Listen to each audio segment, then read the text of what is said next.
नमस्कार। महर्षि वाल्मीकि द्वारा रचित रामायण में हम सब बचपन से सुनते आ रहे हैं राम सेतु के बारे में। वो पुल जो भारत की समुद्री सीमा को श्रीलंका की समुद्री सीमा से जोड़ता था।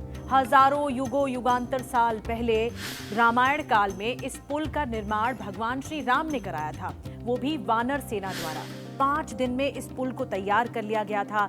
30 किलोमीटर ये लंबा पुल था। ये सब धार्मिक बातें रामायण काल में हुई थी और ये सब लिखी भी गई हैं। रामायण में इसका वर्णन भी है। लेकिन मेरे मन में एक सवाल है।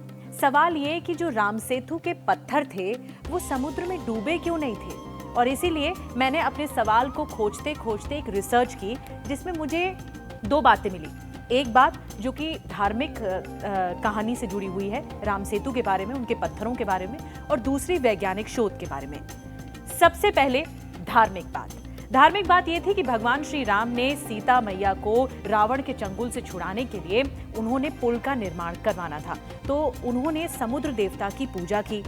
भगवान श्री राम ने जब समुद्र देवता की पूजा की और उन्होंने नहीं सुना तो क्रोध आया और क्रोध में अपने धनुष का इस्तेमाल किया ताकि समुद्र सूख जाए और वो उस रास्ते को पार कर सके। अचानक से क्या हुआ, समुद्र देवता प्रकट हुए और वो भयभीत हो गए। उन्होंने कहा, प्रभु श्री राम आप मेरा इस्तेमाल कीजिए, मैं आपकी मदद करने के लिए तैयार हूँ। आप वानर सेना का मदद लीजिए, जो इसमें नल और नीर जो कि आपकी सबसे सर्वश्रेष्ठ वानर सेना है, आप उनका प्रयोग कीजिए। उनकी मदद से कठोर पुल बनाइए मेरे ऊपर, पत्थरों का पुल, और मैं ये सब सहन कर लूंगा।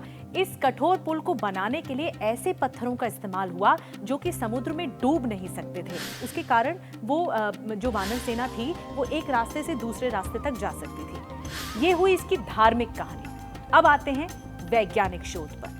बेशक नासा के वैज्ञानिकों ने इतने ज्यादा शोध किए, राम सेतु पर तस्वीरें तक जारी की, ये तक पता लगा सैटेलाइट तस्वीरों में कि कुछ तो था, हजारों साल पहले कुछ तो था। जो उस समय के आर्किटेक्ट थे यानी वानर सेना, उन वानर सेना ने वो जानते थे कि शायद उन्होंने प्यूमाई स्टोन का ही इस्तेमाल किया हो।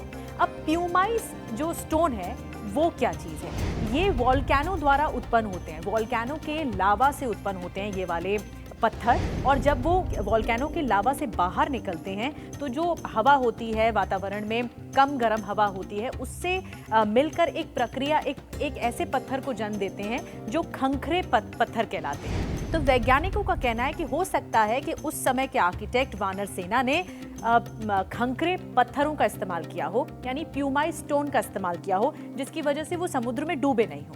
अब वैज्ञानिक ये भी कहते हैं कि रामेश्वरम से, जहां से ये सेतु के बारे में कहा गया है, इसका वर्णन हुआ है कि रामेश्वरम से मन्नार तक, श्रीलंका के मन्नार तक ये राम सेतु था, तो क्या रामेश्वरम में कभी वॉल्केनो बर्स्ट हुआ था?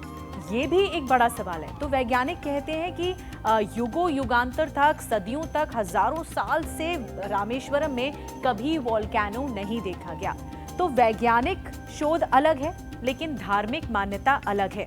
लेकिन अभी भी शोध चल रहा है और अभी भी मुझे पुख्ता तौर पर जवाब नहीं मिला है। मुझे क्या, तमाम दुनिया भर के वैज्ञानिकों को, नासा के वैज्ञानिकों तक को ये इस बात का जवाब नहीं मिला है कि राम सेतु के जो पत्थर थे वो कौन से पत्थर थे, कैसे पत्थर थे और कैसे उसे इस्तेमाल किया गया था तब की वानर सेना ने। तो फिलहाल आज के लिए इस टॉपिक के साथ बस इतना ही। लेकिन अगले शनिवार आपसे फिर मुलाकात होगी एक नए धर्म चक्र के टॉपिक के साथ। मुझे इजाजत दीजिए। नमस्कार।